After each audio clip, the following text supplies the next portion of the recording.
Namaste, everyone, and welcome to Anchor the Light again. I know a lot of you have joined us this morning or the first session. We were out for about 3 weeks. It's been quite busy traveling, so we're back, and we'll do our best to share as much of the deeper spiritual teachings so that you can always stay on your spiritual path. All right? So before we start, let's ask for blessings to the Divine Supreme God, Divine Father, Mother, to all the spiritual elders, holy masters, to all the saints of all traditions, archangels, holy angels, and spiritual helpers. Personally, to my beloved and respected teacher, Master Tuakok Sui Mahaguji Mailing, we humbly ask for divine light, divine love. Thank you for your compassionate, purifying light, and soothing, healing energy. We thank you in full faith, and so it is. All right. So the Chinese proverb, thank God there's a lot of Chinese proverbs. I'm not going to run out of them. We try to choose ones that are appropriate. So here we go. This one says, gold cannot be pure, people cannot be perfect. Okay, so you're going, what the heck are you talking about? All right, essentially, this is a lesson in self-acceptance and accepting others.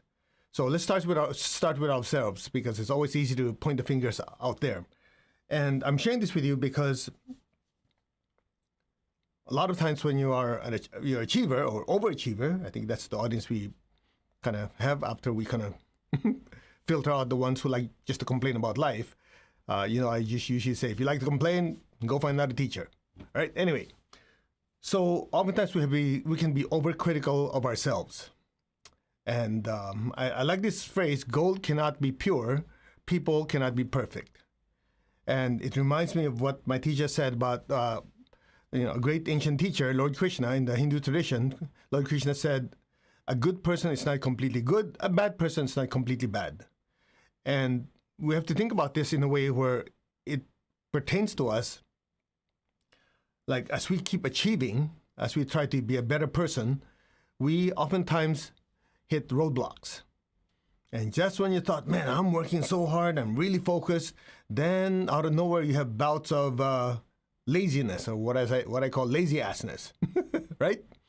Or sometimes you say, okay, I'm going to be, as kind, as loving as I can. And then somebody just knows how to push your buttons and you lose it. And what happens? You feel intense guilt, right? Or here's another one. You say, I'm very honest. I want to give people credit where it's due. And then, a certain project at work worked very well. And you worked in it, but you're not in charge of it. But somehow when the boss is watching, you kind of make it sound like, I did it. So in a way, you stole somebody else's credit. Right? And so afterwards you feel so guilty, so bad. And it's a good thing, right? Don't get me wrong. It's good to feel guilty. I know some spiritual teachers say, you should not have guilt. That's pure nonsense. Because without remorse, there's no impetus to change. So it's good that we have that pain. And I'm not going to say, oh, don't have it. Have it. It's good. And just in fact, when you feel it, just going to press it in a little bit so you remember it. But it becomes excessive when you dwell on it. So the key is to realize, okay, I screwed up. So sorry, I messed up. Lord God, I'm sorry. To my teacher, to all the higher beings, thank you. Thank you for letting me be aware that I messed up. I promise to do better. Okay, that's it. Move forward from there. The problem becomes when we just continue to dwell on it. And when you dwell on it, that thought form becomes so strong that it becomes what guides you. And so the more mistakes you make and you keep focusing on it, the more mistakes you continue to make. So I just want to address it from one side to the other. One is saying, hey, I messed up, all right? Now, it's okay. As long as I've learned from it, move on. Make sense? So that's part of self-acceptance. Now, self-acceptance also includes, it says gold cannot be pure, but it could be 99.9% pure. And that means as the soul develops, you develop good qualities. And you should also acknowledge, yeah, I'm better than before. Before I used to get angry and lose it. Now I keep it together a few seconds longer. That's still good. Or before you say, oh man, before I would just lay down in bed and don't want to do anything now, at least I get up and I get things done. It might not be everything I need to get done, but hey, I'm moving forward. Good job. So it has to be both. That's why I love this. Gold cannot be pure, people cannot be perfect. So, there's still gold. If it's 99.9% gold and the impurity is a little bit, good enough. Move forward. Now, that's when it comes to us. So that's where it becomes self-honesty, self-acceptance. Right. Now, let me cover this just for a minute because some people, they get so focused on this part, it becomes obsessive. They go, self-acceptance, and that's all they focus on. Oh, I'm good, I'm this, I'm that, and that's all they dwell on, and they go, because I have self-love. It's good to have self-love, don't get me wrong, but to emphasize it too much becomes self-delusion. And unfortunately, again, you've heard me say this many, many times, you see it on the internet, people, everything is like, oh, I love myself, everything is, I go, okay, that's good. 20, 30 posts later, they're still talking about the same thing. Okay, isn't that a little obsessive? Before you know it, what happens? It's all about worshiping the Trinity. Me, myself, and I. That's it. So that becomes obsessive. Make sense? So true, you have to have self-acceptance. I love myself. I know my good qualities. Self-love also means I know my screw-ups. Call it as it is. It's a screw-up. Don't say, well, it's just one of those moments of whatever. What excuse do people use? Oh, it's a moment of weakness. Okay, take it at that. But at least deep down you go, I screwed up, man. That was bad. Accept it. So I messed up, period. Okay, I've learned from it, move on. Unfortunately, some people look at self-acceptance as, let's just look at the good qualities. There are no bad qualities we need to correct. Then you're totally screwed. Then it becomes self-delusion. Make sense? So I just want to point that out. Gold is not pure, people are not perfect, but you still have to acknowledge the impurity and deal with it. That's it. Then move on. Then you move on to the gold part. You say, hey, I'm a good person, I'm very loving, I'm caring, and then you express it. Make sense? Now, here's the important part. Here's where the difference between self-delusion and proper self-acceptance. From there, we move on to applying this same principle on others. Like how? Well, if I have certain faults, I have certain negative qualities that I'm still learning from, so does every other person. True? Because I don't have a special spiritual VIP pass that says I can mess up and be redeemed, be accepted, be forgiven. But you, oh no, it doesn't apply to you guys. It's just to me.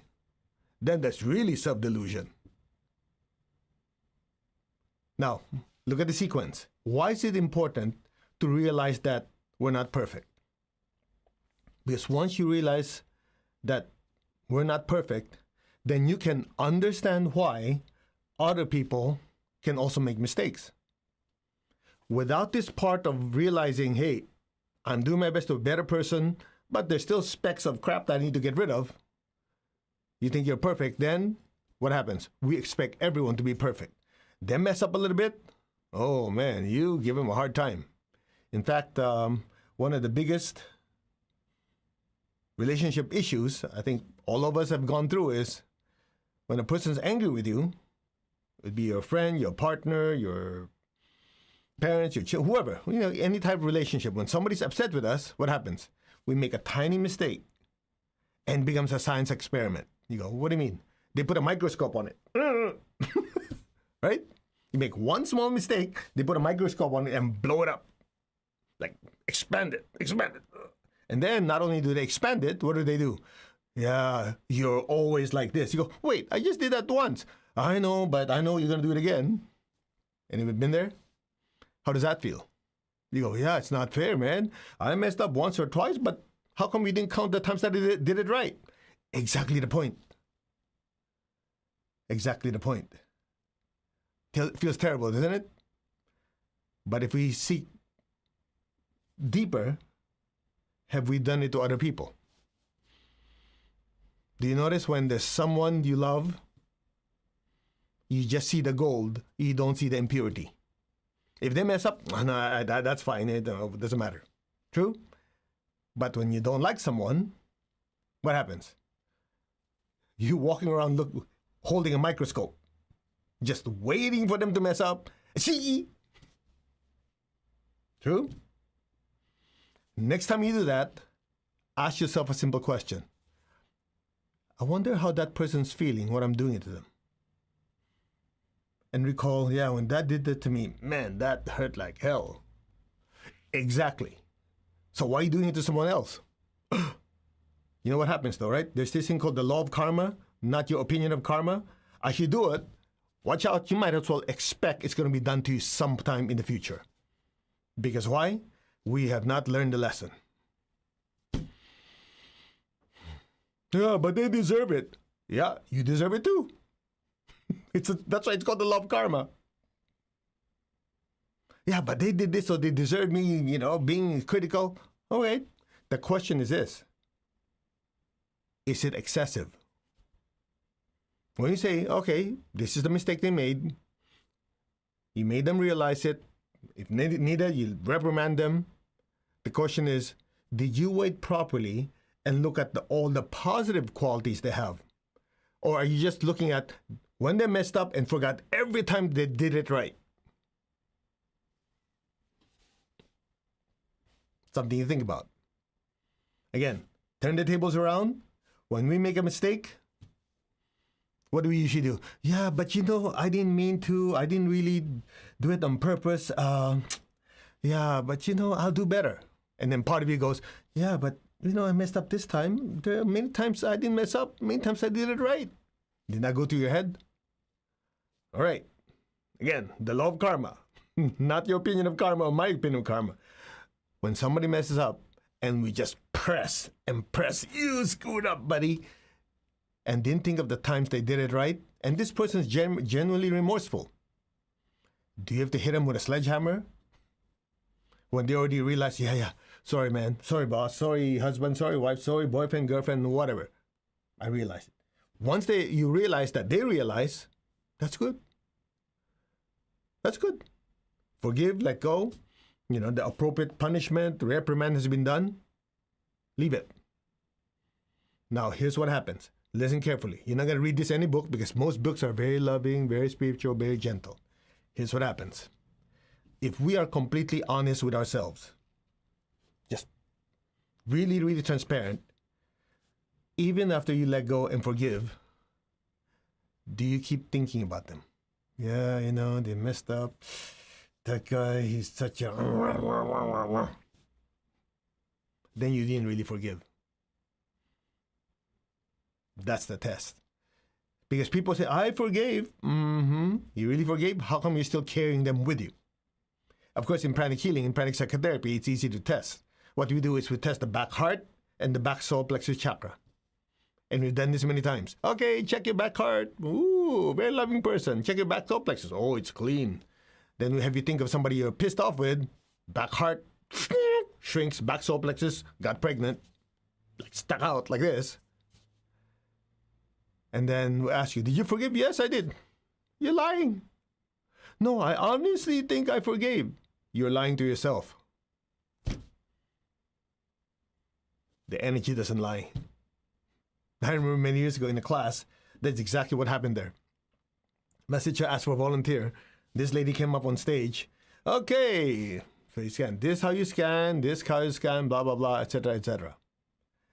Then he goes, I remember Messenger said, did you forgive? The person says, yes, master, I forgave. So he goes, really?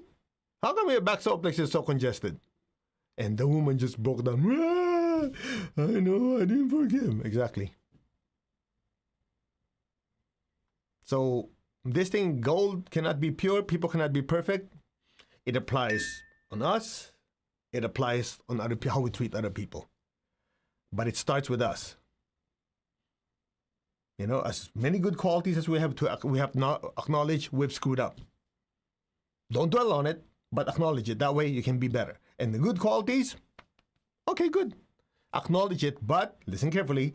Don't inflate it. because that's normal too. Because a lot of this self-love stuff, I love myself, I'm super smart, and that's all you think of, how good you are. Before you know it, what happened? Exactly. Self-delusion. So this is where proper understanding comes in. I know my strengths, I acknowledge them, and I will use them properly. My weaknesses, I acknowledge them, and I'll try to make them better. Done. Any more that you become obsessed of how smart, how good, how pretty, then that becomes what you call pride. Or need for self-significance, because you go, I'm so smart, I'm so handsome, I'm so pretty. How come nobody's acknowledging that? It's true. That's that. Yeah. Then your self-love becomes self-delusion. Same thing. The faults that we have, if we don't acknowledge it, what happens? They get bigger and we fall. If you acknowledge it, yeah, I messed up, I need to make it better. Good. The extreme is also bad. If that's all you dwell about, even though that's 0.1%, the 99.9% is gold, what happens? The more you put energy into it, the higher probability you start making those mistakes again.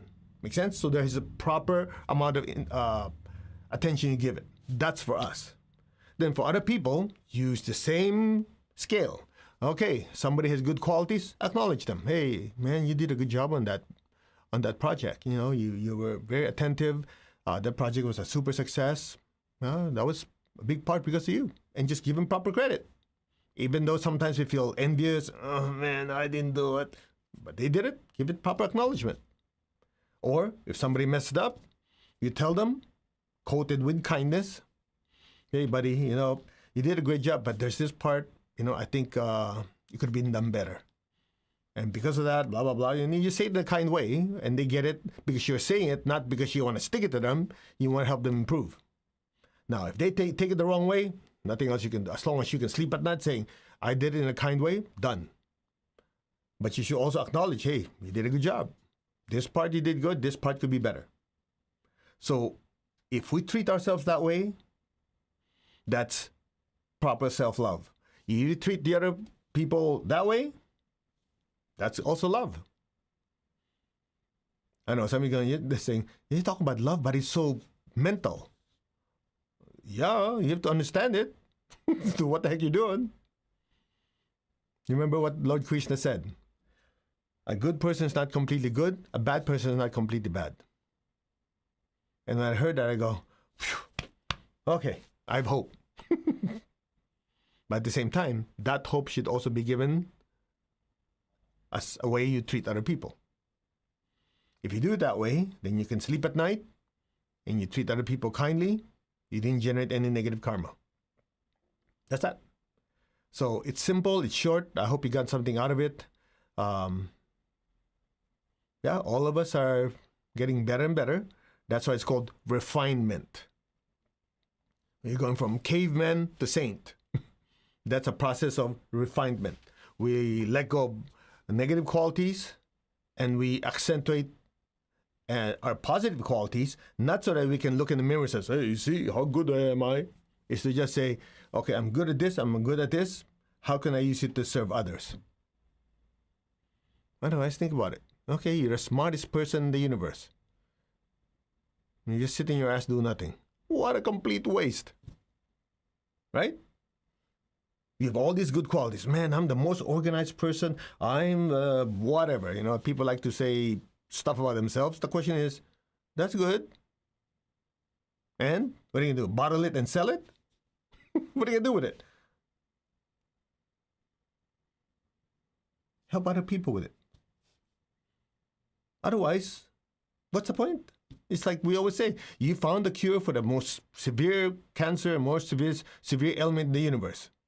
And you have the cure. And you go, this thing is so precious. I'm the only person who has it. You lock yourself in a room so it doesn't get lost. That's dumb. Or just downright selfish. Right? You go, oh, I have something that's good. I help myself. Who else can I help with this? And you start noticing is this. The more you share, the more you acknowledge other people's good qualities, the better you feel about yourself. Try it.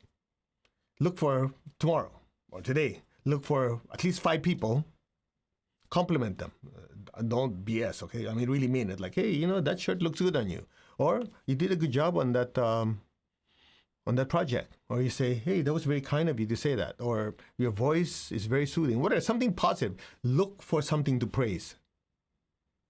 Don't make things up. Try it. You'll be shocked at how it changes your perspective from me, myself, and I, and hey, look at me, oh, and all that stuff to, hey, what's good about this person? Try it. And you know the beautiful thing about this? People just like you. People like you. You know why? They can feel and sense you have a good heart. And you don't have to try to win friends. You don't have to do any of that stuff. Just pick 5 people every day. Think of something you can praise in them. In fact, many years ago, and I'll finish with this, Messenger was teaching us a relationship healing technique. And this is part of the February one where I released a DVD with, you know, how to improve relationships. And it's just literally like a company taking inventory.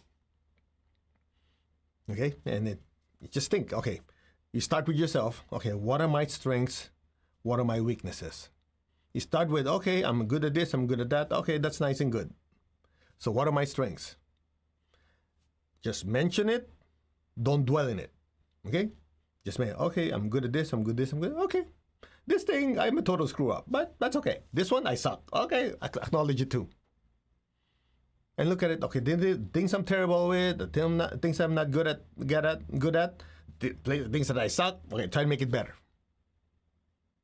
Then the other person, let's say in a relationship, you start out with, what can I praise about this person? What's good about them? They're a jerk. Well, that's it. You might as well end the meditation because you just focus on the negative. Think of the positive things first. So let's another person. You go, okay, they're a good father. They are, they're a good cook, or they gotta be good at something. And put a microscope on those things. Name 5 good qualities. Praise them for it. In a natural way. Don't go sit there and just make things up. Just say, hey, you did good on that. Thank you. Those little things you acknowledge. I remember messages that it's like pouring water on a plant. You make them grow. And then if they do make a mistake, you remember what the Buddha taught. Before you say something, is it true? Is it necessary? Is it kind? If it satisfy all 3, open your mouth and do it kindly. If not, zip it. Try it. So you're doing the same thing, the same lesson here. Gold has impurities. People are good, but they have impurities. The good stuff you praise. The not so good stuff, just let them acknowledge it, let them know it, and then, if needed, help them grow. That's it. Try it. You'll be shocked. So I challenge all of you. Tomorrow, pick 5 people that you're going to meet. Look for something to praise about them with full honesty. It could be as simple as, hey, I noticed you look happier today. Or you can say, I like it that when you're so calm, with this crisis going on. Whatever. Just pick something good. You'll be able to find it. At some point, it becomes what? A habit. Then people will notice, I like you. And you're not doing this trying to be liked. What happens is it becomes part of your nature. You see the good in people. And guess what happens? By the law of karma, they'll also see the good in you. And if you screw up, and all of us will, it's easier for them to forgive and let go and actually support you. That's how it works. I didn't invent the rules. So when I read that Chinese proverb, I go, that's deep, man. So the ones who just joined us, I'll show it again. Gold cannot be pure, people cannot be perfect. But it goes way beyond that. It's what you focus on. Let's meditate. To the Divine Supreme God, Divine Father, Mother, to all the spiritual elders, holy masters, to all the saints of all traditions, archangels, holy angels, and spiritual helpers, to my beloved and respected teacher, Master Chua Kok Sui, Mahaguji Mei-Ling, we humbly ask for divine light, divine love. Thank you for your compassion, purifying light, and soothing healing energy. We thank you for all the great blessings in full faith, and so it is. All right, ready? Put your hand like this. Just be aware of your crown. I am that. I'm not the body, not the emotion or the thoughts. I am the soul. Just be aware of your crown. I am a spiritual being of divine intelligence, divine love, and divine power. I am that. The soul, the spiritual self. I am connected in one to my higher soul. I am connected in one to the divine spirit in me. I am a child of God. I am one with God. I'm one with all. There is only oneness. Now just be still. Just be aware of your crown and higher. Just allow your consciousness to just expand. Just let the light that is you go in every direction. Just take your time.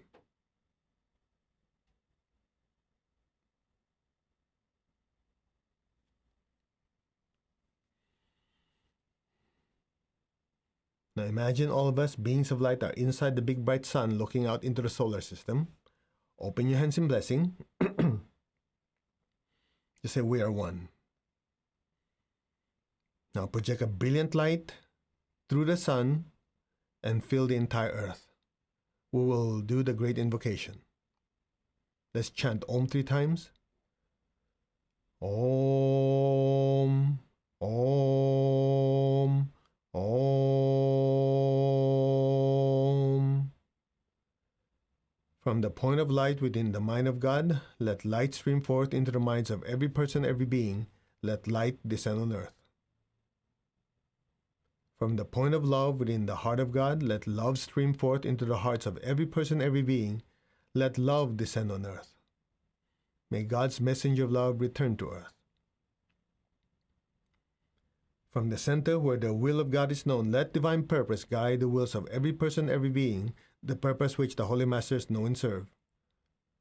Let goodwill and the willingness to do good descend throughout the entire earth now. So be it. So be it.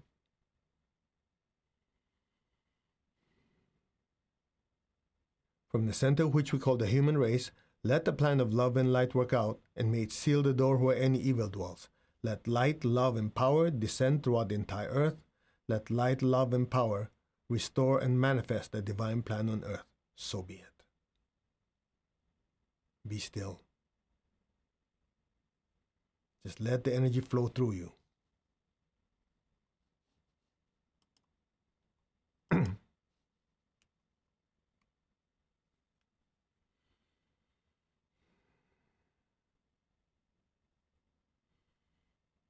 Again, from the point of light within the mind of God, let light stream forth into the minds of every person, every being. Let light descend on earth. From the point of love within the heart of God, let love stream forth into the hearts of every person, every being. Let love descend on earth. May God's messenger of love return to earth. From the center where the will of God is known, let divine purpose guide the wills of every person, every being, the purpose which the Holy Masters know and serve. Let goodwill and the willingness to do good descend on earth. So be it. From the center which we call the human race, let the plan of love and light work out, and may it seal the door where any evil dwells. Let light, love, and power descend on earth. Let light, love, and power restore and manifest the divine plan on earth now. So be it. Now be still and allow yourself simply to be a channel for divine intelligence, divine love, and divine willpower to flood every person, every being on earth now. So be it.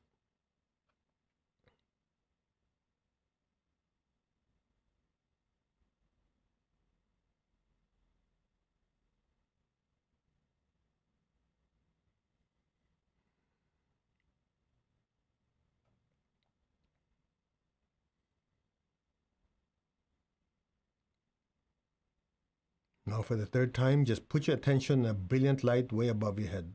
Just imagine a brilliant light on top of your head. Put your entire awareness there. The rest will be done for you.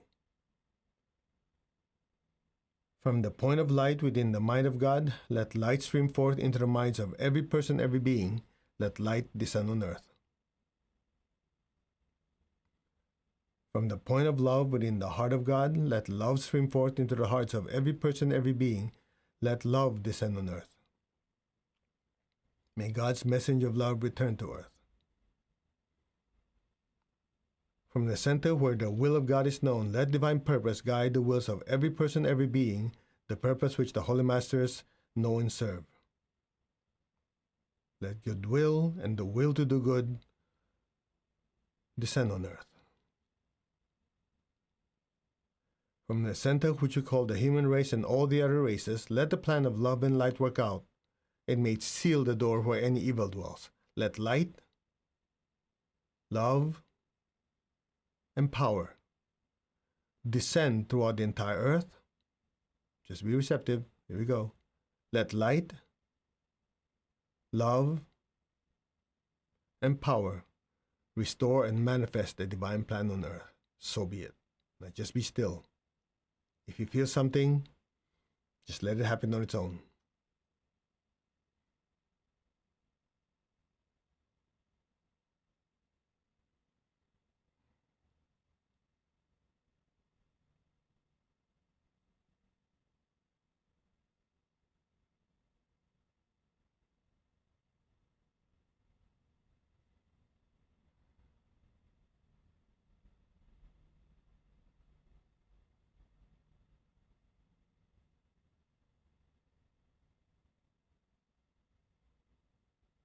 Let's chant Om 3 times. Om.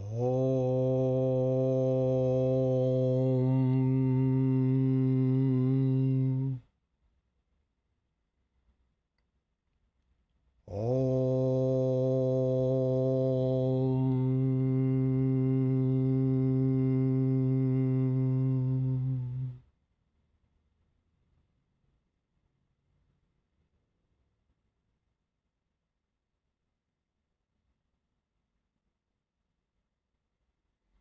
Om.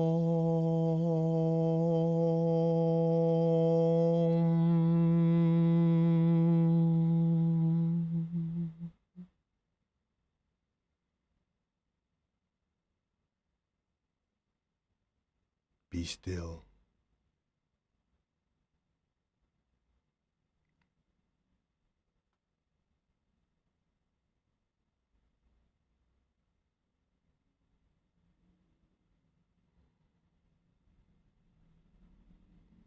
Blessings be to all.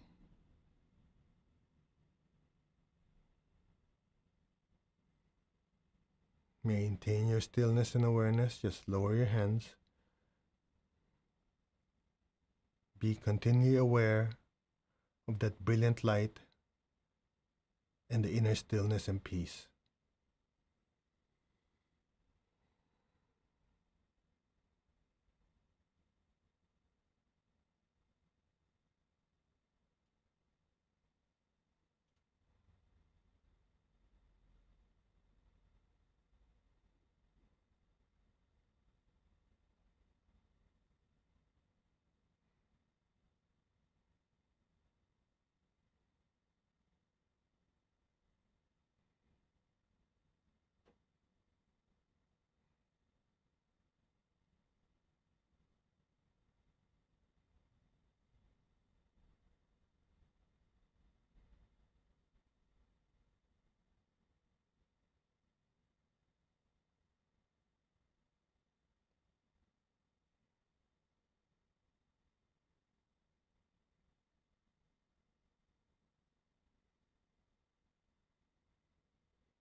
You, the soul, the spiritual self, are immersed in an ocean of brilliant, brilliant light. Just be still. You, the soul, are immersed in brilliant, brilliant light. You, the soul, are immersed in an ocean of divine love. Be still.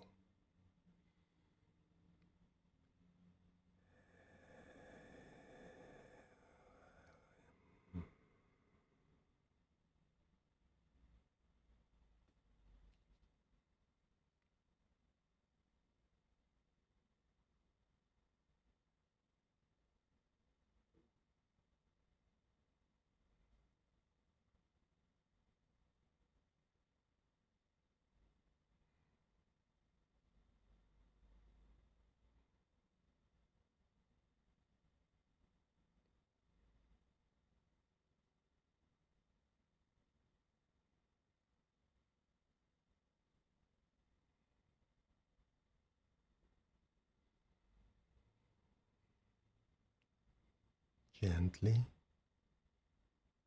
slowly,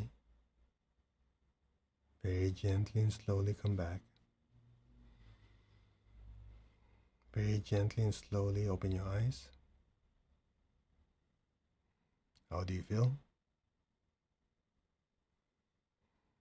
Peaceful? A lot of stuff got flushed out.